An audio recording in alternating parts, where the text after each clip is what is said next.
Salam sejahtera Malaysia, selamat datang ke channel Fels Lifestyle. Baru-baru ini hangat di media sosial berkaitan dengan isu DNAA, Timbalan Perdana Menteri ataupun Presiden UMNO Ahmad Zahid Hamidi. Susulan isu ini terdapat banyak yang mempertikaikan berkaitan dengan isu DNAA Zahid Hamidi.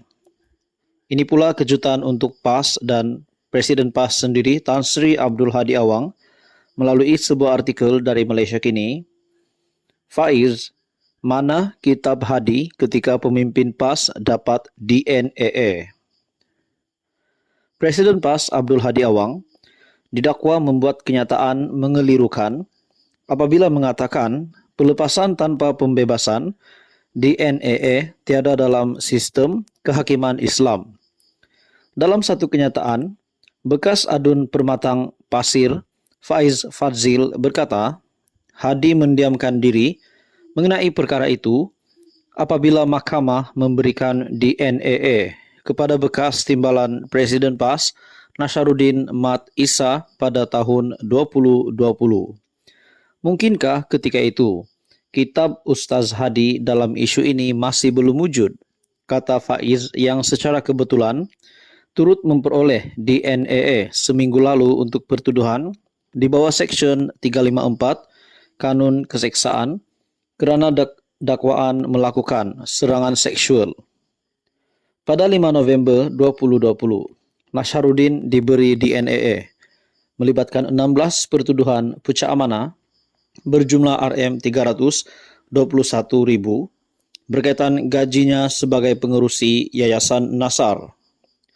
Semalam, Hadi mengkritik kerajaan di Parlimen berhubung keputusan pendakwa raya menarik balik pertuduhan terhadap Timbalan Perdana Menteri Ahmad Zahid Hamidi.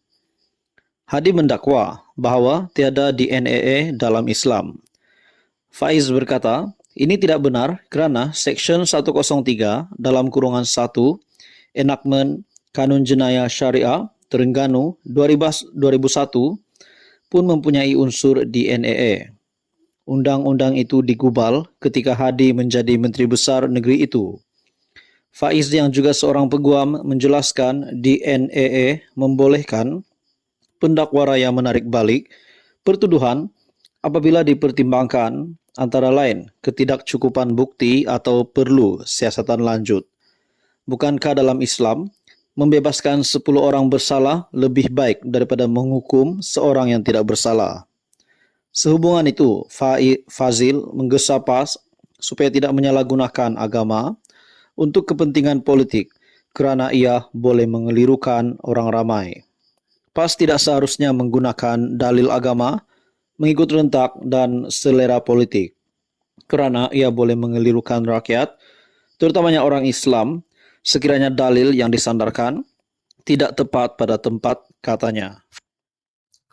Halo semua, salam sejahtera Malaysia tuan-tuan dan puan yang amat dihormati sekalian.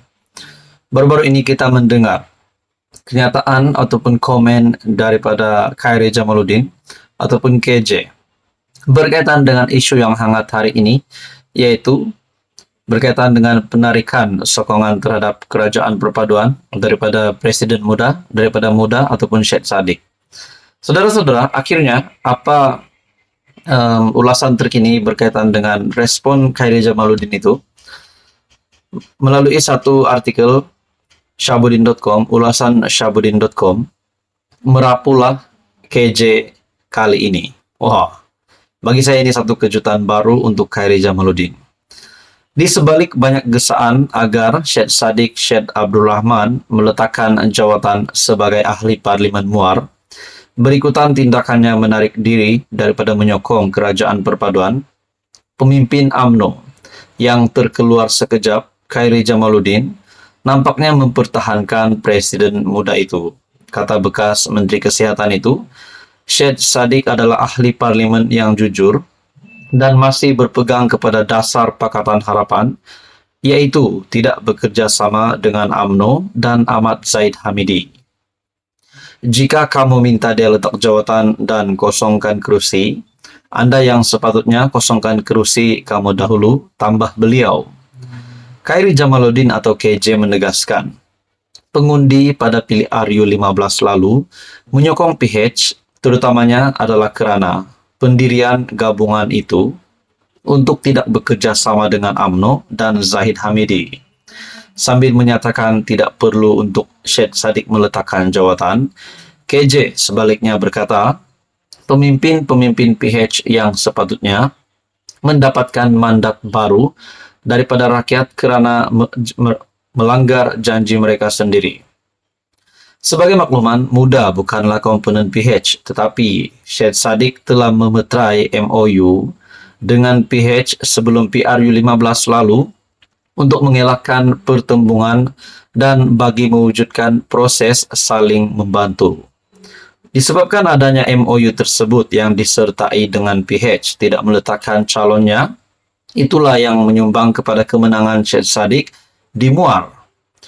Jika Syed Saddiq bertanding atas tiket MUDA dan PH juga meletakkan calon, nasibnya di Muar pasti tidak jauh berbeza dengan Pejuang dan GTA yang hilang deposit di semua kawasan yang mereka tandingi.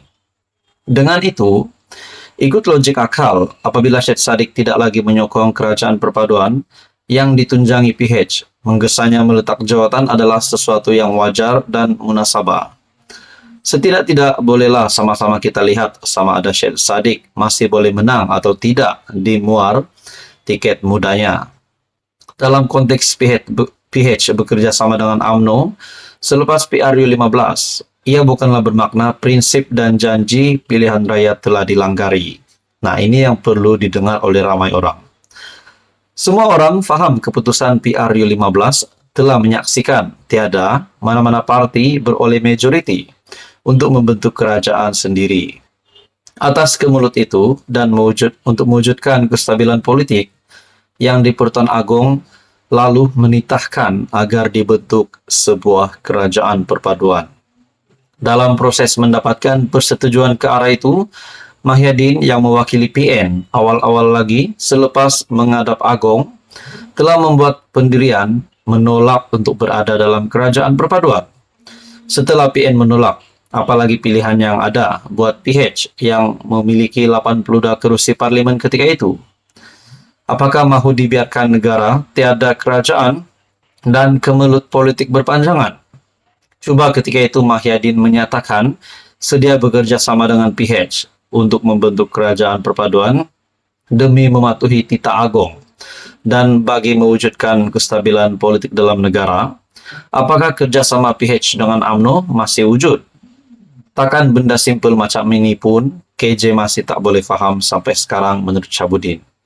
Lagipun kalau Syed Saddiq seorang yang berprinsip dan memang menolak kerjasama PH dengan UMNO sejak awal lagi, kenapa sebelum ini beliau memberi sokongan?